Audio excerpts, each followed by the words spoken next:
Botox injection sites, very important to treat movement, not memorize dots.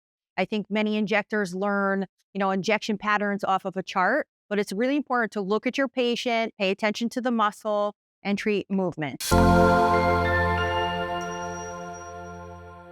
here we're starting with our muscle map, okay? So we're gonna start with the forehead or the frontalis muscle, okay? The job of the frontalis muscle is to elevate, all right? Then you have your depressors, the procerus and the procerus, and the corrugators, the medial and lateral tail. Those are depressors, okay? And then the sphincter around the eye, see this circular muscle here? That's the orbicularis oculi. It's a very, very thin muscle and very close to the skin. So this is going to be a muscle that we're going to inject very superficially.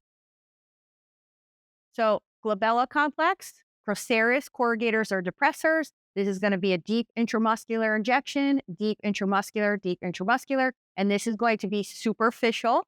Then your frontalis muscle, just pay attention to if you want elevation, because the job of this muscle is to elevate. And if you put too much toxin in it or your injection pattern is off, you're going to get depression. And then the job of the orbicularis oculi is to close the eye, squint, and wink. So what we want to do when we put this is relax that muscle so you get a nice opening effect. So let's talk about the forehead first, the frontalis muscle. So this is the only brow elevator, and this is where I see new injectors really struggle with, because this could be one of the hardest areas to understand. It's not difficult to inject, but understanding why we're injecting, the pattern that we're injecting, the depth sometimes can be a little confusing. So since botulism toxin weakens the muscle and decreases that connection from the nerve to the muscle, you have to think, what is the job of the frontalis? And if this is the only elevator, then I don't want to depress it so much and change the shape of the eyebrow. So what happens when you treat it, you have less frontalis contraction, your rhytids, your horizontal rhytids will soften, okay, and your forehead will be more relaxed. But watch for compensation, because this is another thing too that we didn't talk about yet. But if you only stay medially in the frontalis, you're leaving all of this lateral portion it's really unaffected. So you may relax the medial part, but then the lateral part is going to overcompensate, and that's when you get Spocking or Mephisto eyebrows. So very important to remember, right? Forehead is an elevator. Don't cut the cable. Most people don't want an eyebrow depression. They want a really nice shape. Okay, so really respect the movement of this muscle and inject accordingly. So I was just showing you medial versus lateral, but you could see here, right? Here's going to be your line of convergence. And if I want to cause as much elevation as possible, I'm going to stay higher up. Okay. If I want to come below this, I would change my depth to a little bit more superficial, okay? So that it's not too strong and you're not getting too much depression. So marking the injection sites for the frontalis muscle, which would be the forehead rhytids, there's a pearl that I have to give you guys though. I would never just inject the frontalis muscle, which its job is to elevate, without properly injecting the glabella complex. So I always, in practice, like to start with treating the glabella complex first, because that's a depressor and I'm trying to elevate. So just for, real practice, I would never just inject the frontalis without properly treating their area here, because remember, they're going to be antagonistic against each other. So depending on the look, for this patient here, she has great eyebrow shape. She has a nice arch. She has no hooding here or excessive skin. So I want to keep her nice and natural. I don't really need to lift her more. I definitely don't want to depress her beautiful microbladed eyebrows. So what I would do here, I would have her move, because I would want to see movement. I would want to see if there's any asymmetry.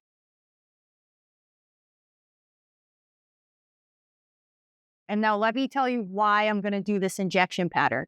I want to keep her nice eyebrow lift here. So if I were to inject any lower, I'm going to cause depression and I'm going to change the aesthetic shape of her eyebrow. So everyone's going to have a different pattern, males, females, different ages. You may see my pattern on one patient go horizontal and straight across, but I'm not just memorizing patterns. I'm actually looking at their face and I'm trying to see how aesthetically I'm going to give them the best results. So for this patient, I want to keep her nice and lifted. Okay. And if she was moving, I could really show you where the muscle movement is, but really important to keep her nice, natural shape. So that's how I would do her frontalis. So treating the 11s, the procerus and the corrugator. So I would have the patient move, right? Toxin works on dynamics, on movement, on muscle. And I would do my deep intramuscular injection in the procerus. I do want to point out here, see how the procerus muscle inserts on the top of the nose.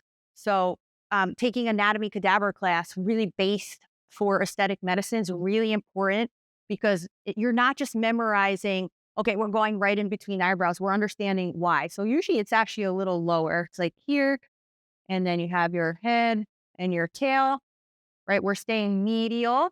Okay. We don't want to go lateral because we don't want to hit the fibers of the frontalis muscle. We don't want to get any toxin into that supraorbital foramen, and we don't want to affect the levator palpebra. So if the glabella process, the procerus and the corrugators are natural depressors, okay? When you're frowning in your angry face, they're pulling down. Once I put toxin in there, the toxin is going to relax that muscle by blocking the acetylcholine, which is a neurotransmitter that is the little signal from the nerve to the muscle. I'm going to get elevation. Okay. So the balance between the glabella complex and the frontalis is extremely important, which is why I told you guys earlier, I would never do the frontalis muscle, whose job is to elevate, and not do this one because I'm going to be moving against each other, right? So think about facial balancing, harmonization, and all the muscles that are surrounding each other and who's working together and against each other. So injection sites in the glabella, you're going to have your patient make angry face and frown. You're going to inject your procerus, the medial head, the lateral tail. Now, there's variation between people's muscle. That's why you have to have your patient make the movements, because some patients, the corrugators go more horizontal, right? And then in some patients, it goes more vertical. And the only way you could see that is if you have them move. So sometimes my injection pattern might be like this, where the tail is more vertical. So it's not that it's wrong. If you see me injecting different patients, then you say, well, Melissa, one time you went more horizontal, one time you went more vertical. That's because I'm assessing the movement of the muscle. So there's variation in muscles in every different patient. Sometimes they're asymmetrical on this side, pulls down more than this side, and I can compensate for that with the amount of injections that I do or the units. But that's really important to know that it's not that injector's wrong. It's just we're watching the movement, and their muscle may be more horizontal and others might be more vertical. Working across the face site by site. So glabella complex, we have the corrugator and the procerus. So that's going to depress, that's going to pull down. Your forehead, we discussed the frontalis muscle. That's going to be an elevator and lift the eyebrows. Your crow's feet, the sphincter around the eye, that's going to constrict, close the eye, and help with winking. So that's where you're going to get your crow's feet. Bunny lines, we're going to be injecting the nasalis muscle. So when you scrunch up like a bunny, you'll see those horizontal lines on the side. Then we have lip and chin. So the orbicularis oris is another circular muscle, a sphincter muscle that encircles the lip here. And the mentalis. So the mentalis is a very deep injection that's going to help with chin tension and dimpling. And jawline lower face toxin is one of my favorites. Very important anatomy that you need to know in the lower face because there's a lot of unforgiving spots there. So you need to be in the right muscle. You need to be in the right depth. Upper face is actually way more forgiving than the lower face. So we'll get into the DAO muscle, depressor angular oris, and the platysmal muscle. So looking at the map of the face site by site, we have our glabella complex, the procerus, and the corrugators. We have our frontalis muscle, our orbicularis oculi, our nasalis. So here's going to be your bunny lines. And then I'll mark these, and then we're going to talk about depths of everything. Then your orbicularis oris, okay? If I'm doing vertical lip lines, I may change my technique. This would be for vertical lip lines. If I'm doing a lip flip, the orbicularis oris inserts into the vermilion border of the lip. So I would have a different technique for my lip flip. Then you have your mentalis muscle, your DAOs, and then your platysmal muscles. Your platysmal muscle is this very thin sheet-like muscle that comes from your clavicle and enters up over your mandible. So we could do a Nefertiti neck lift or modified neck lift by relaxing that platysmal muscle, and we'll see a nice elevation over the jawline and even the mid face. So that's mapped site by site. But I'd like to go over depths with you as well.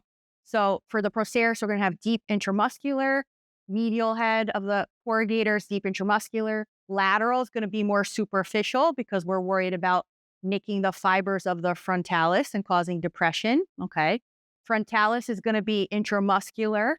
Okay. Up here, orbicularis oris is going to be very superficial. So very superficial because this is a very thin muscle that's attached to the skin. So it's actually going to be an intradermal injection where the tox then really just spreads right into the muscle because it's super superficial. So like you're doing a bleb. Nasalis, these are going to be superficial muscles. Your orbicularis oris, superficial injection points. Mentalis is going to be very deep. So this is a very deep injection. You're going to grab that mentalis muscle and go right into the belly, almost to hit the periosteum and then pull back a little. So deep intramuscular. Then your DAO muscles, you can either inject them more proximal or more distal. But these are more medium depth. So you don't want to go deep, but being too superficial is not going to do much. But these are very risky areas down here because you have to assess the anatomy around it. So if this is the DAO, depressor angular oris, this is going to pull down the corners of the mouth. So when I inject it with tox, we'll get a nice elevation there. But the issue is there's something here called DII, depressor labii inferioris, so DLI. And if you accidentally hit that muscle, you're going to have an asymmetrical smile and the patient will almost look like they had a stroke. And it wears off slowly over the next few months, but they're usually not very happy. It's very advanced injectors. We can compensate other muscles to kind of hide it. But what's most important in lower face is you need to know your anatomy. You need to know what muscle we're targeting, but you need to know what's around it that you could affect because then you can cause a complication. And you have to have a proper reconstitution for this area. I usually like to reconstitute a 1-to-1, which will be less fluid, less tox, and less spread, okay? And the proper amount of units in this area. Because remember, if we're trying to treat the DLI, we have to, the DAO, the depressor angular oris, we have to be very careful of that DLI. The mentalis also, this is deep, and it'll help with this little mental crease here. A lot of people get chinulite, I call it, or chin dimpling. So sometimes I have to go more superior, and I'll go very superficial. So inferiorly deep into the belly of the mentalis muscle. If they come back at their 2-week checkup and they have, more dimpling and still pulling here, I could go very superficial and help with the chin dimpling. But let's take note here. Why am I going to stay superficial? Because this DLI, which I do not want to hit, is a very deep muscle. So that's why depth is very important in the lower face because this muscle is very deep. So if you're injecting the DAOs too deep or you're angling the wrong way or you're too close, you're going to hit that DLI, okay? If I'm doing the mentalis higher up, if I go too deep, I'm going to hit that DLI. So that's why cadaver anatomy class is so amazing because we're actually injecting and then we're dissecting and then we could see where we place the product. And a lot of times you're going to see, oh, wow, I went too deep here and I hit the DLI. Okay, I went too superficial. So it's really important not just to understand the name of the muscle and the movement, but what's around it, okay, and pick the correct depth to go at. Anatomy varies from person to person. Even our sides vary. So I always say our faces are, if you split it in half, they're sisters, not twins. So even from person to person, you can have different variations, but even on the person themselves. So treatment planning should vary depending on that specific person. Movement strength, like I said, one side may be stronger than another. One muscle may be stronger. So think about an agonist and an antagonist, brow and lid position. So very important to assess the patient, their brow position. What is the aesthetic outcome that they're looking for too? Don't just assume someone wants an elevated brow. Sometimes people want to keep their natural look. So it's important to get that aesthetic eye, but also speak to your patient and come together so that you could get the best results. We talked about asymmetry. Everybody's asymmetrical, so you could look at that together. Prior toxin history is very important. What was your experience with toxin? If the patient comes in and they said the last 3 times that I had my lemons treated, I had eyebrow ptosis, you need to start to think about anatomy. So yes, it could be the injector hitting the wrong muscle, but if it happened 3 times with 3 different injectors, I would start to think about that patient's variety in anatomy and why that may be happening. Okay, so that's prior toxin history and aesthetic goal. Just like I said, does the person want to be natural, soft? Do they want to be, with less movement, or we call it frozen? So very important to have an aesthetic goal, but you have to match that with your patient.